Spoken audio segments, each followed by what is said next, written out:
You are about to hear a secret hidden in plain sight, a truth so simple, so close, that the mind has ignored it again and again. One sentence, only a few words, yet within it rests the power to alter everything you call reality. So pause for a moment, because what follows is not entertainment. It is not a story to pass the time. This is an initiation into a deeper way of seeing. And if you dare to hear it, to truly hear it, your relationship with money, with power, and with yourself will never be the same again.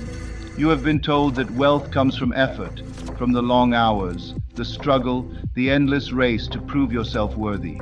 You have been told that success belongs to those who grind harder, wait longer, and please the right people. But somewhere inside you, a quiet voice whispers, that cannot be the whole truth, because you've seen the evidence. You've seen people who work without rest and remain poor. You've seen others, calm and almost careless, surrounded by abundance, and you've wondered why. The answer is not in the system, nor in luck, nor in anyone else. It is and always has been within you. Neville Goddard, a man who devoted his entire life to revealing the creative power hidden inside the human imagination, left behind a key, one single sentence. When spoken from the right state of consciousness, it does not ask, it commands. It pulls wealth, opportunity, and alignment into your life as effortlessly as breathing. Right now your mind is already searching, trying to guess the phrase, the magic combination of words that could open the gates of abundance. But before you hear it, something deeper must be understood. Words without consciousness are empty. Sentences without belief are dead. You could repeat affirmations 1,000 times and nothing would move, unless the vibration of your imagination fills them. When that happens, when a word becomes alive inside you, reality has no choice but to bend. So tonight or today, whenever these words find you, understand this.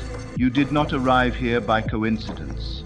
You pressed play because a part of you is ready, ready to stop waiting, ready to stop hoping, ready to become.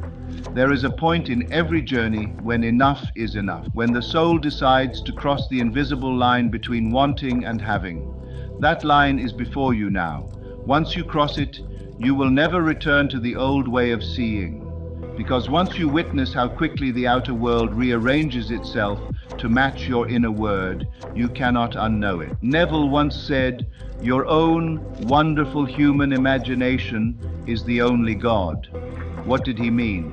He meant that the power you've been taught to search for in banks, in jobs, in external forces, has always been your own consciousness. The imagination you use without thought every day, to worry, to plan, to dream, is the same force that shapes galaxies. And when that imagination is clothed with feeling, when it vibrates through a sentence spoken from conviction, creation begins.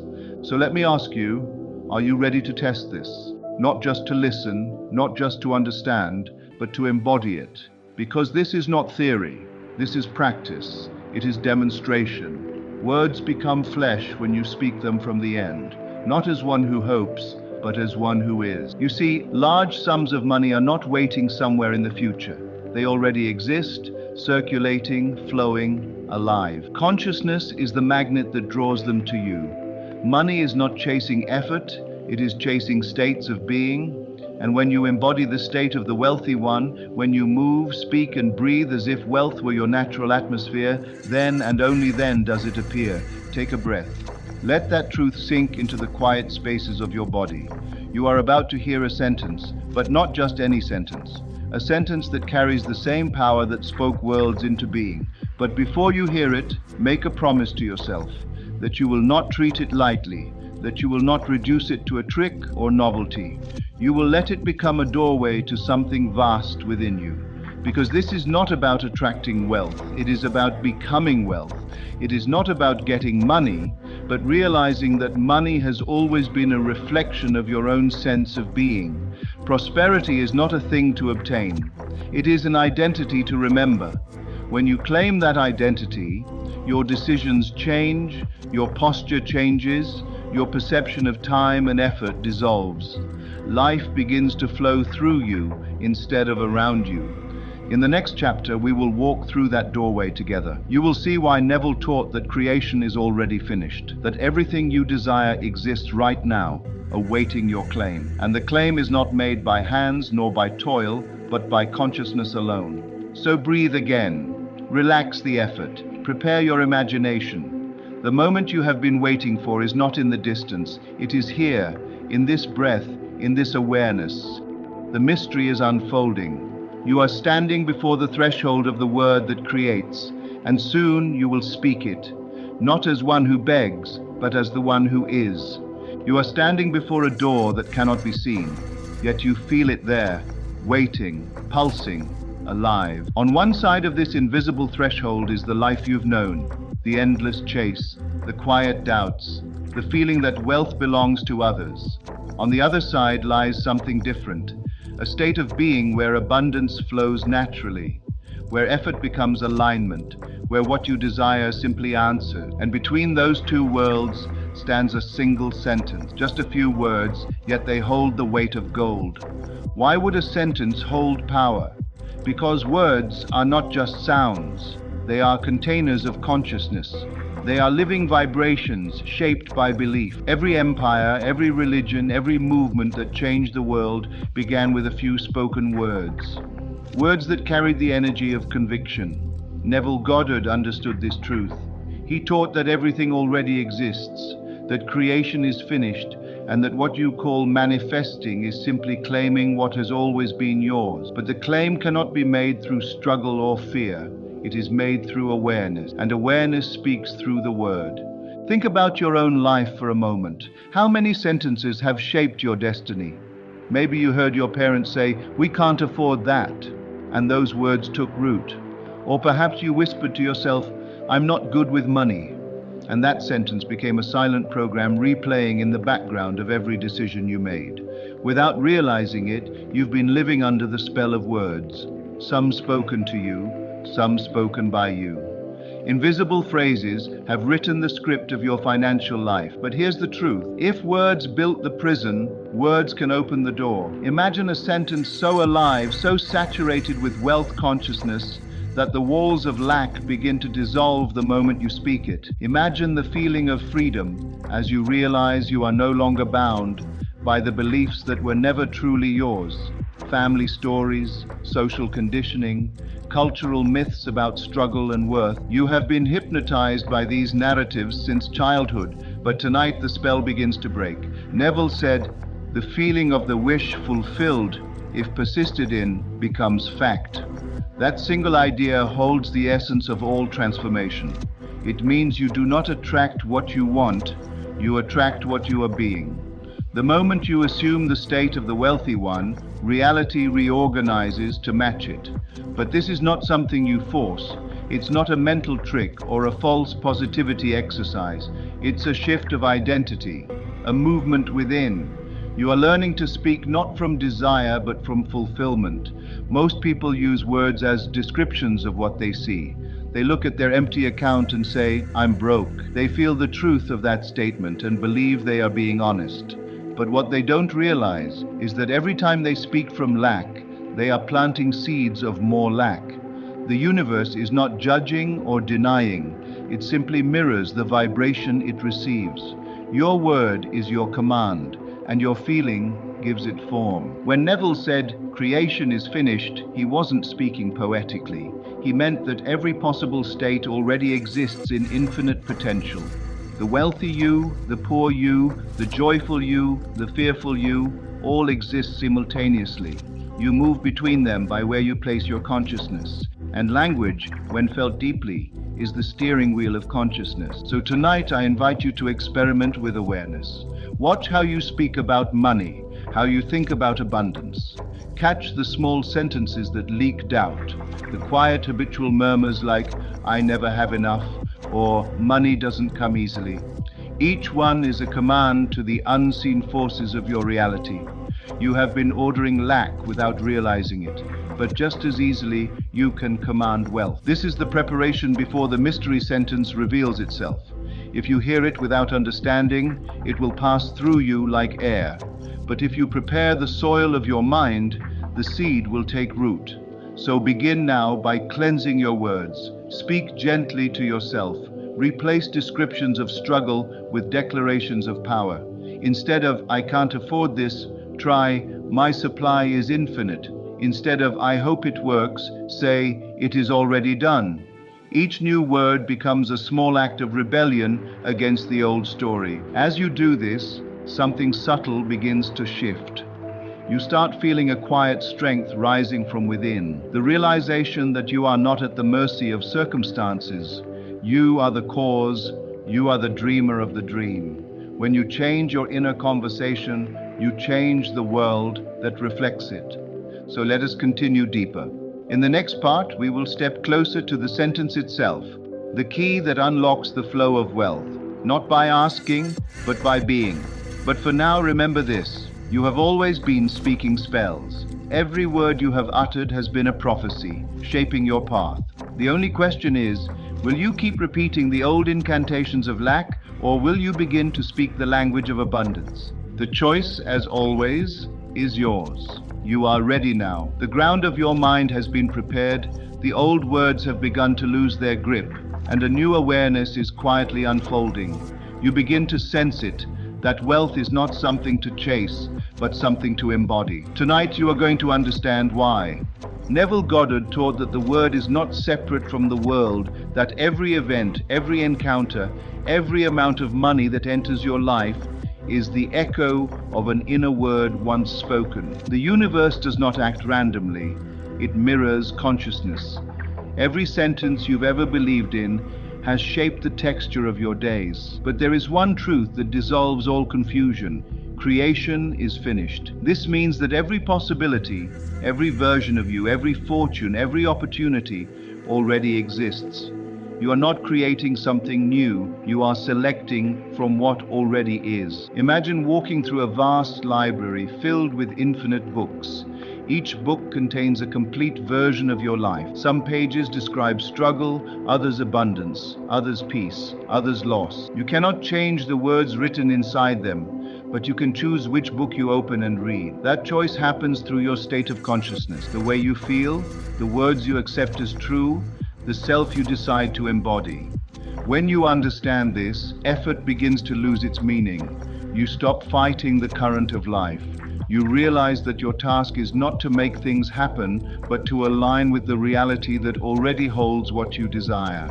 You align by entering the state, by thinking, speaking, and feeling as the person who already possesses the thing you once sought.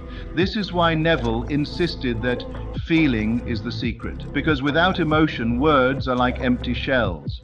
But when feeling clothes the word, the unseen begins to respond. The subconscious, that silent builder of your world, listens not to logic, not to repetition, but to the tone of your inner conviction.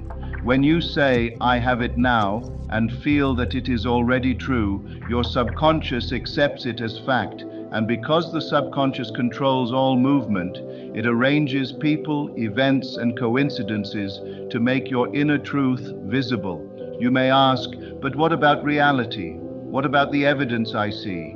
And Neville would answer, what you see now is only the shadow of an old state.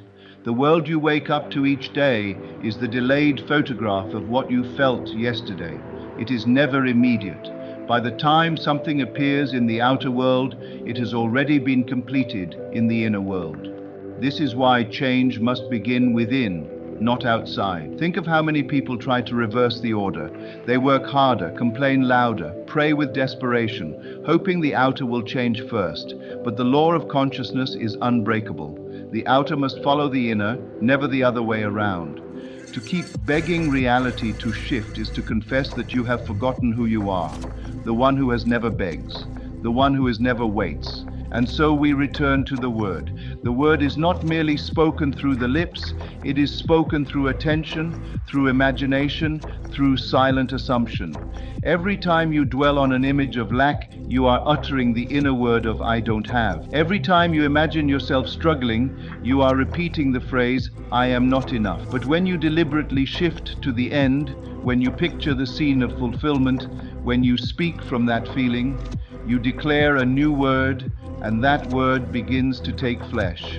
This is the hidden meaning of, "In the beginning was the Word, and the Word was God." It was never about ancient history. It was about you. Your word, your assumption, is the creative force that shapes your world. The moment you speak it with conviction, the universe bends to it. So take a moment and observe your inner language. What is the phrase that plays in your mind throughout the day? Is it, "I hope it happens"? Is it, "I wish I could"? Or is it, "It is already mine"? That inner phrase is the key. The world outside will always mirror it faithfully. Do not rush this understanding. Let it sink in. You're not learning how to manifest something new.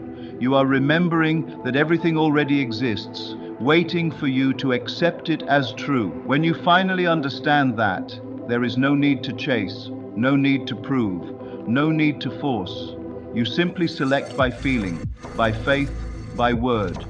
And that is why the sentence you are about to learn holds so much power. It is not magic, it is recognition.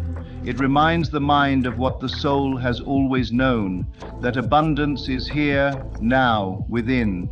It's not a command to the universe, it's an acknowledgement of truth. So breathe, feel the silence between thoughts.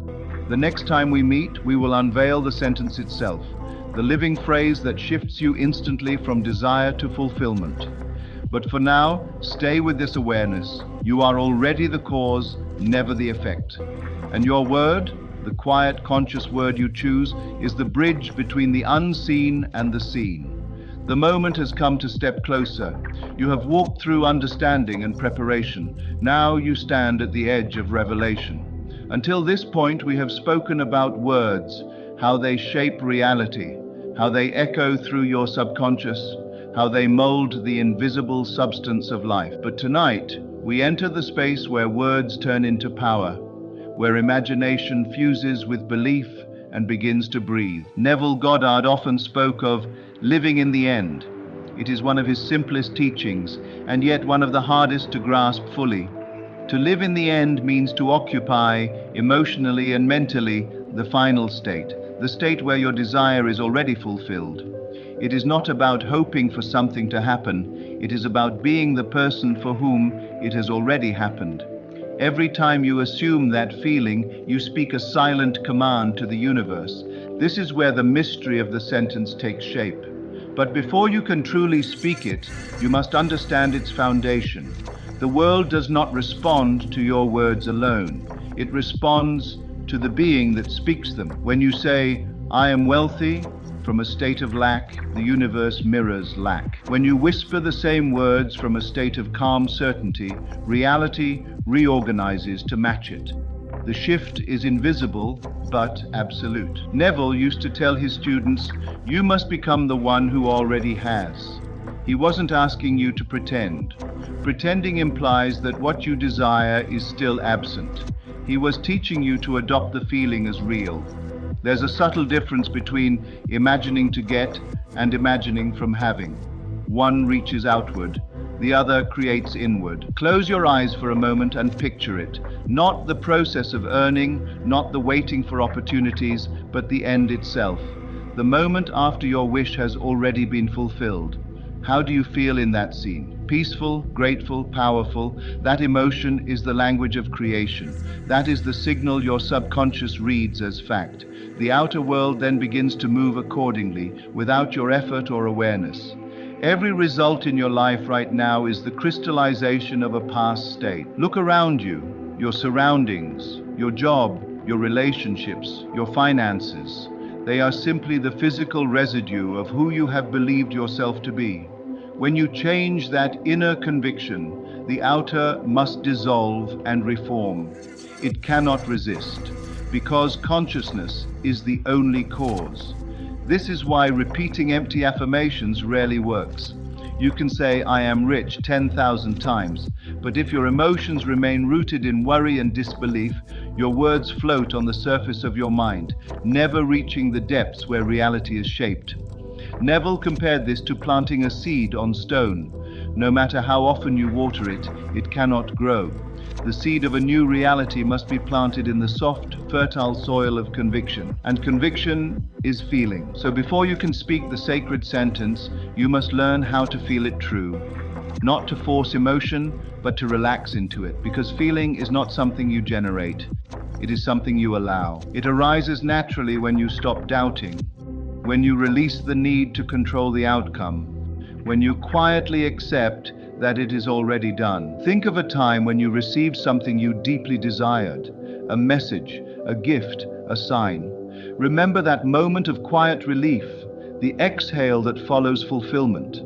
That emotion, that gentle certainty, is the vibration of having. It is the essence of the wealthy state. When you embody that feeling first, before the evidence, you set in motion the chain of events that bring the physical confirmation. Now you begin to see the deeper purpose of this journey. It is not about money alone. Money is only a symbol, a visible expression of inner worth and expansion. The true wealth you are claiming is alignment, the effortless harmony between your inner word and the outer world. When both sing the same note, abundance flows. So when you hear the sentence, remember, it is not the words that hold power. It is the state from which you speak them. If you say them as a beggar hoping to receive, they will fall flat. But if you say them as one who already has, the universe will echo back your declaration in form, in timing, in ways that defy reason. Tonight you are learning to become the cause, not the consequence. To see yourself not as someone trying to make life work, but as the awareness through which life expresses itself. That is the turning point Neville spoke of, when imagination ceases to be a tool and becomes identity itself. As we move into the next chapter, you will finally hear the sentence, the key that unlocks the door you have been circling. But now, you will meet it with understanding, not curiosity, with reverence, not impatience. Because by the time you speak it, you will know the truth behind it. The universe does not grant requests, it reflects conviction. So take one last breath. Feel the quiet power gathering in the space behind thought. You are no longer the one who waits, you are the one who is. The outer world has already begun to shift, though you cannot see it yet. Every new assumption sends ripples through the unseen, rearranging the pieces of your life to match the image you hold. In the next part, the words will be spoken, simple, alive, eternal. And once you speak them with awareness, you will understand why reality bends to the voice of the one who knows. The room is quiet now. You can almost feel the air stilling around you, waiting. There is a sense that something unseen is about to be spoken, not as a lesson, but as an unveiling. Every word that has led you here has been preparing the ground for this moment. And now, at last, you are ready to hear it. Neville Goddard called it the simplest act in the world, and yet it holds the power to move mountains within consciousness. The secret sentence, the one that ends the waiting, ends the seeking, ends the illusion of distance between you and what you desire. You have heard it whispered before, perhaps dismissed it as too simple, too obvious. But simplicity has always been the disguise of truth. So listen carefully now. I have it now. 4 words. No ornament, no condition, no future tense. Just the quiet declaration of completion. I have it now. At first, it sounds ordinary, but linger with it. Feel how it moves differently through your body than I want it, or I will have it someday. There is no reaching in those words, no gap between you and the object of your desire. It is done, it is here, it is yours. When you speak this sentence from a state of awareness, time collapses. You step out of waiting and into being. The moment you truly feel it, the old state, the one built on striving and lack, dissolves like mist in sunlight.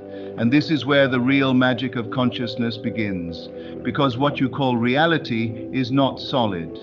It is fluid, obedient, responsive to your self-concept. When you assume the identity of the one who already has, the universe rearranges itself to confirm your assumption.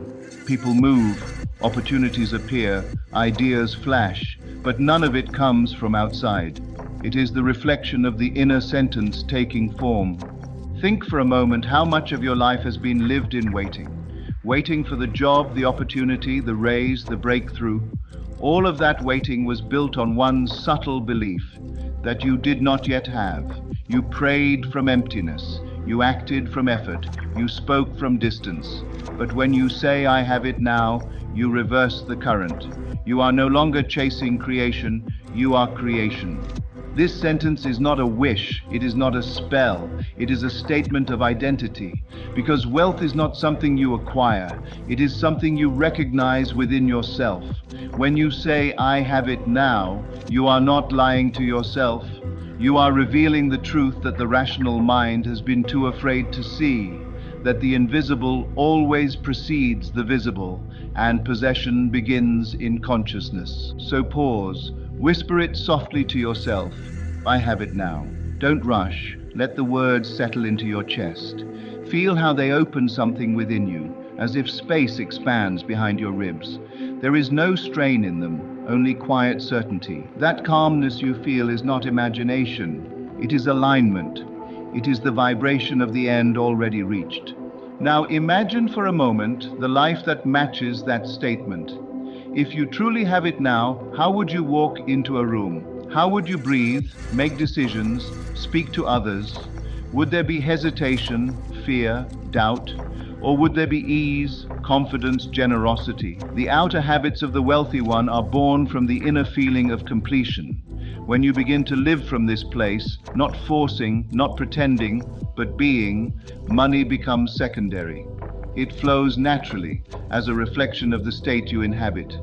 You may notice the mind trying to interfere, to argue, but I don't see it yet.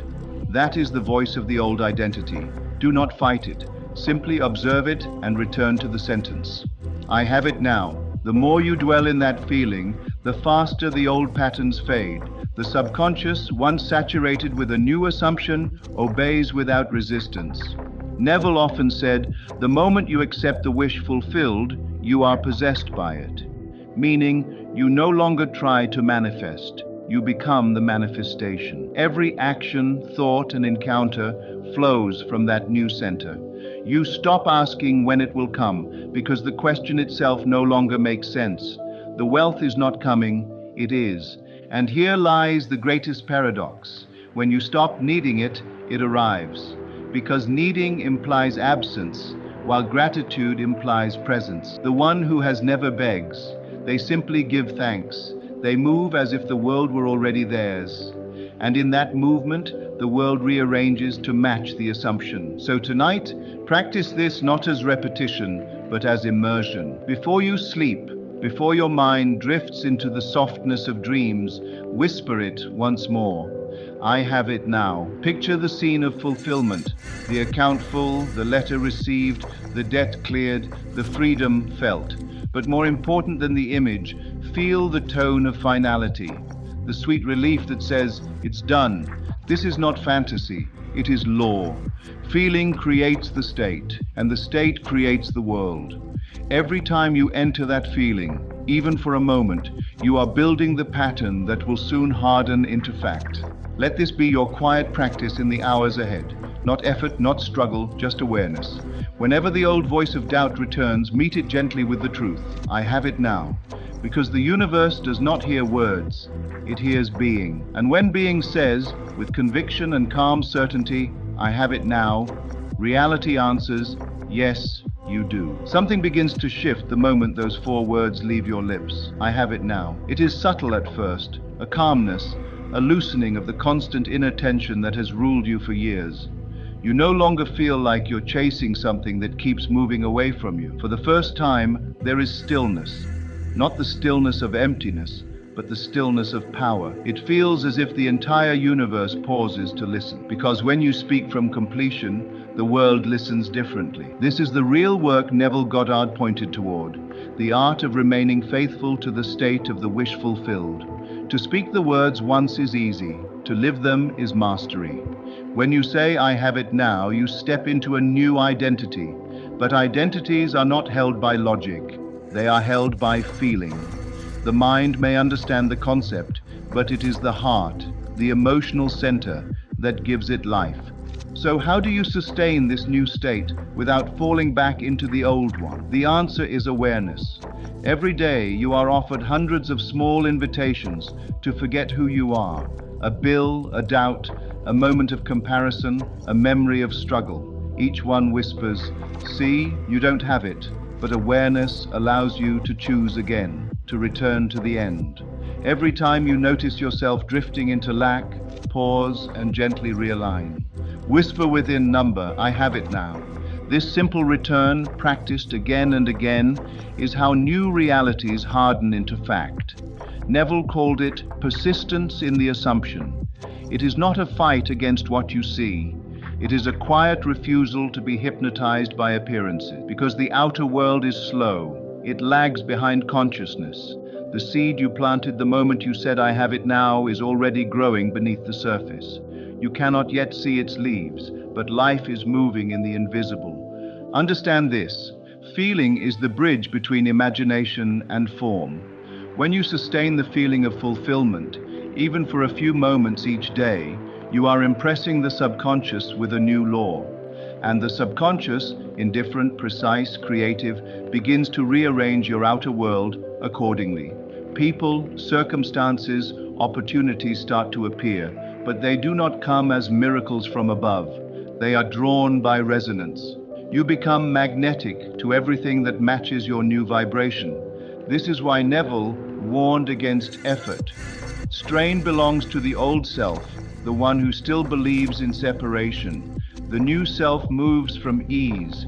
When you truly believe you have it now, there is no need to grasp, no need to push. Your actions become inspired rather than forced.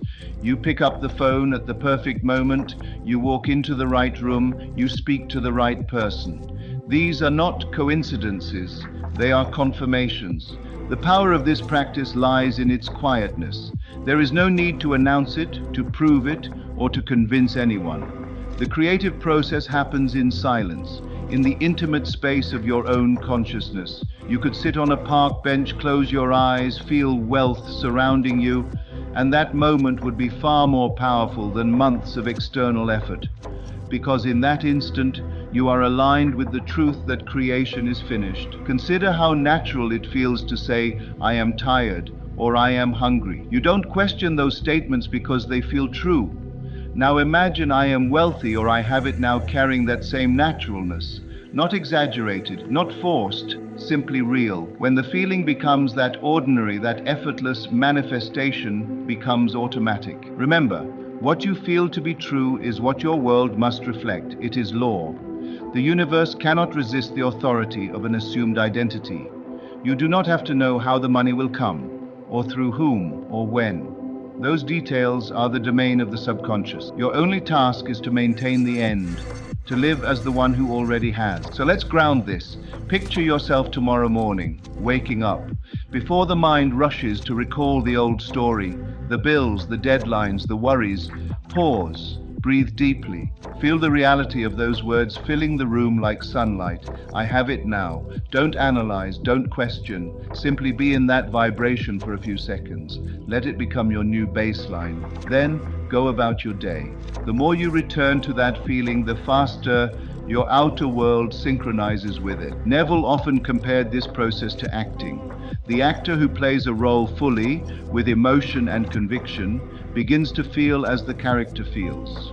The difference is that in consciousness, the role you assume becomes reality. You are not pretending to be wealthy, you are becoming the consciousness of wealth. The moment you accept the part completely, the stage of life rearranges its scenery to fit the performance. This is why there is such peace in the state of fulfillment. When you know it is done, there is no hurry, no anxiety. You act when moved, not when pressured. You give generously because you know there is more. You carry yourself differently. Shoulders relaxed, gaze steady, decisions grounded in certainty. You begin to notice that wealth isn't something you receive. It's something that radiates from you. Let this understanding sink in. You are not trying to convince reality that you have. You are convincing yourself that you are. The distinction changes everything. The outer world is merely a projection of the inner conviction. Once you claim your identity as the wealthy one, reality must obey. It has no choice. That is the law of consciousness. So tonight, as you drift into sleep, do not ask, do not hope. Simply rest in the gentle awareness that the work is already done. Whisper it softly once more, I have it now. Let those words float into the silence behind thought. Feel them as truth, not as wish. And know, as surely as you know the warmth of your own breath, that the unseen has already begun to move. When you wake, the world may look the same for a while, but you will not be the same. And because you are changed, everything must follow. That is the quiet miracle Neville spoke of. Reality bending to the words spoken in stillness. There comes a point in every awakening when the words are no longer enough. You have spoken them, felt them, and lived inside them until they became second nature. I have it now is no longer a phrase you repeat. It has become the quiet rhythm of your being. Yet this stage of the journey is where most people falter. Because when the outer world still appears unchanged, the mind grows restless. It begins to whisper its familiar doubts. If I have it now, why don't I see it? This is where faith turns from an idea into a living force. Neville Goddard called this the testing period, the time when appearances challenge your conviction. It is the moment when consciousness asks, will you persist, even when nothing seems to move? This is not punishment, it is refinement. Life is inviting you to deepen your understanding, to prove through stillness that you truly know the law. The old self will want to panic. It will search for evidence, for signs, for validation. But the new self, the one born from your assumption, remains calm. It does not demand proof because proof is the shadow, not the substance. When you live in the end, you are no longer looking for signs. You are embodying the sign itself. Every breath, every thought, every quiet act becomes an announcement to the universe. It is already done. Imagine the seed buried in soil. For days, maybe weeks, nothing seems to happen. The surface remains the same, but beneath it, roots are spreading. Structure is forming. Life is pushing upward through the dark. If you were to dig up the seed to check its progress, you would kill the process. The same is true of your desire. Once you have declared, I have it now, leave it planted. Let the unseen work for you. The outer delay is not denial, it is gestation. Neville used to say, persist in the assumption that your wish is fulfilled until it hardens into fact. That word, harden, holds such meaning. It implies that reality is fluid at first, malleable, impressionable. When you sustain a feeling long enough, it solidifies. The invisible takes shape, density, and becomes the tangible world. But only persistence makes it real. So this is your next task, to stay faithful to your new identity, even when the senses tell a different story. This is the discipline of creators, to refuse to argue with appearances, to see beyond them, quietly, without effort. The wealthy one within you does not chase, they observe. They know the world is catching up. Faith in this sense is not belief without evidence. It is inner knowing before evidence. When you sit calmly in that state of knowing, you stop oscillating between hope and doubt. You stop asking when and start living as if it were already now. That shift is what transforms probabilities into certainties. To strengthen this state, begin to notice the small reflections of your assumption. They may be subtle at first, an unexpected compliment, a small gift, a lucky coincidence. Each one is a whisper from the universe, a quiet echo of your inner word. Celebrate these moments. Gratitude magnifies the signal. The more you acknowledge alignment, the faster alignment multiplies. But be careful not to fall into impatience. Impatience is the language of lack. It says, it isn't here yet. True wealth consciousness is relaxed. It knows that everything is unfolding precisely, perfectly. When you start to feel restless, remind yourself, the bridge of incidents is already built. That phrase was Neville's way of describing the sequence of events your subconscious has set in motion to bring your desire into physical form. You do not have to manage that bridge, you only have to walk across it. And here's the beauty of it. The bridge often feels ordinary. It may appear as a random meeting, a small idea, a conversation overheard. You will not always recognize the connection at first, but one day you'll look back and realize how flawlessly it all fit together. That's when you'll understand that the universe was never ignoring you. It was rearranging itself to match you. This understanding turns waiting into wonder. You begin to live in a gentle curiosity, knowing that each moment is part of the unfolding. You stop rushing. You stop demanding. You begin to trust the invisible timing of your own creation. That trust is magnetic. It draws everything you've declared toward you with ease. Think of yourself as an artist painting with consciousness. Each assumption is a stroke of color. Each moment of faith adds depth and light. At first, the canvas looks abstract, just lines, textures, ideas. But if you keep painting, keep trusting, the image clarifies. Eventually, what once existed only in imagination becomes visible in form. So tonight, when the mind wants to measure progress, don't let it pull you backward. Instead, close your eyes and return to the state. Feel it again, the calm certainty, the quiet satisfaction of having. Whisper once more, I have it now. But this time, let the words mean something deeper. I am it now. Because the final stage of creation is identification. You no longer see wealth as something you attract. You recognize yourself as the embodiment of it. And when that recognition settles fully into you, everything changes. The world becomes responsive, not resistant. You realize that the delay, the testing, the uncertainty were never obstacles. They were mirrors, reflecting back your own evolution. You were not waiting for the manifestation. The manifestation was waiting for you to become the one who could hold it. Take a slow breath. The seed is planted, the roots are deep, and the surface will bloom soon enough. Until then, live quietly in the knowing. The unseen is already moving. The world is catching up to your word. You are no longer learning the sentence, you are living it. And that is where the real power begins. There comes a moment after the stillness, after the patience, when something inside you shifts so quietly that you almost miss it. The doubts don't disappear with noise or drama. They simply dissolve, like mist touched by morning light. You no longer need to convince yourself that you have, you simply know. This knowing doesn't feel like excitement, it feels like peace, that deep, unshakable peace that comes when the struggle ends. This is the moment when the inner word begins to breathe on its own. Neville Goddard called this the naturalness of the new state. He said that once your desire feels normal, it must appear. The law is precise. What feels natural in consciousness becomes natural in experience. You no longer imagine wealth as something miraculous or distant. You see it as inevitable, ordinary, woven into the rhythm of your days. When that happens, manifestation stops being an event and becomes identity. Most people fail not because they lack imagination, but because they refuse to relax into the new state.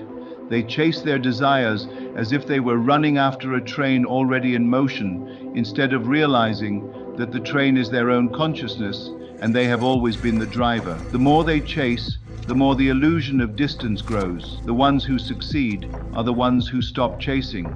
They sit still, they breathe, and they remember, I have it now. At this stage, your practice becomes simpler, quieter, more refined. You no longer need to spend hours affirming or visualizing. You don't repeat to force belief. You repeat to enjoy the feeling. You start to understand that feeling is creation and that nothing else is required. You walk through your day not as someone waiting for results, but as someone allowing them. Imagine this. You wake up in the morning and no longer think about whether it's working. You don't check for signs. You simply go about your day, and somewhere in the background of your awareness, there is a quiet hum, a serene knowing, the consciousness of one who already has. That vibration is magnetic. It pulls to you everything that matches it, without effort, without struggle. This is the state of flow Neville described, the point where your desire and your being are no longer two separate things. He said, you do not command things to appear. You simply express the state that causes them to appear. It means you are not trying to make money come. You are living as the one for whom money naturally flows. You are not trying to attract opportunity. You are the one from whom opportunity arises. To understand this deeply, you must see that your world is not outside of you. It is within you, projected outward. When you change your sense of self, everything you meet changes accordingly. People respond differently. Events unfold differently. Doors open where before there were only walls. Yet nothing outside truly changed. Only you did. This realization removes fear entirely. Because when you finally know that all creation begins within, you no longer depend on circumstances. You can be in debt and still feel wealthy. You can be in an empty room and feel surrounded by abundance. That feeling is not delusion. It is creation in its earliest stage. The outer world must follow, as surely as a shadow follows form. Neville taught that the moment you claim your desire in consciousness, it is done, even if you never see evidence immediately. The delay between assumption and manifestation is only the time it takes for the new state to solidify. The universe is not withholding anything from you. It is synchronizing itself to your word. At this point, your role shifts from creation to maintenance, not maintenance of effort, but maintenance of awareness. You must protect your state as you would guard a flame from the wind. Every day brings chances to forget, to fall back into old patterns of lack and worry. But each time you notice the drift and return to the feeling of having, you strengthen the new identity. You may find that small outer signs begin to appear now, a call from someone unexpected, an idea that feels effortless, an opportunity that seems almost too aligned to be chance. These are echoes of the new state forming in the material world. Don't cling to them, don't analyze them. Simply acknowledge them as proof that the law is working and continue in peace. You'll also notice that your relationship with time begins to change.